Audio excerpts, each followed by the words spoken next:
అందానికి నిర్వచనంగా ఉండే ఈ అందాల ముద్దుగుమ్మ ఆనాటి కాలంలోనే అగ్ర హీరోయిన్ గా ఎదిగి అకస్మాత్తుగా మరణించింది. 2001లో బాలీవుడ్ లో పాగల్పన్ సినిమాతో ఎంట్రీ ఇచ్చిన ఈ అమ్మడు ఆ తర్వాత నువ్వు నాకు నచ్చే సినిమాతో బాగా పాపులర్ అయింది. వెంటనే చిరంజీవి, బాలకృష్ణ, నాగార్జున వంటి అగ్ర హీరోలతో వరుస సినిమాలు చేస్తూ అప్పట్లో టాలీవుడ్ లో నెంబర్ 1 స్థానాన్ని దక్కించుకుంది. నువ్వు లేక నేను లేని సినిమాతో నటించి ఆ సినిమా ఘన విజయంలో తన వంతు పాత్రని పోషించింది. ఆ తర్వాత తరుణ్తో ప్రేమని నడిపిన విషయం అప్పట్లో మీడియా కోడే కూసింది. ఒకానొక దశలో వీరిద్దరు పెళ్లి చేసుకోబోతున్నారని వార్తలు వచ్చినప్పటికీ ఆ తర్వాత తరుణ్ తల్లి రోజారామని వీరిద్దరిని విడదీసిందని ఫిలిం నగర్ వర్గాల సమాచారం.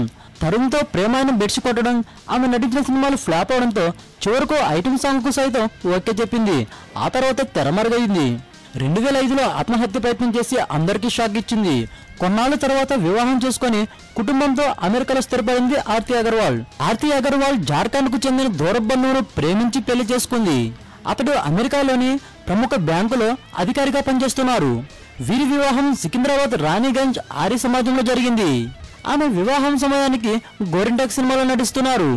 2015లో సినిమాలో రీ ఎంట్రీ ఇచ్చేందుకు గాను లైఫ్ ఆఫ్ సర్జరీ చేయించుకునేటప్పుడు అది వికటించి అకస్మాత్తుగా ఆమె మరణించడంతో టాలీవుడ్ పరిశ్రమ, ఆమె అభిమానులు శ్లోక సంద్రంలో మునిగిపోయారు. వృత్తిపరంగా ఎన్నో మెట్లను అధిగమించిన ఆర్తి అగర్వాల్ వ్యక్తిగతంగా మాత్రం తీవ్ర ఒడిదుడుకులను ఎదుర్కొందని చెప్పవచ్చు.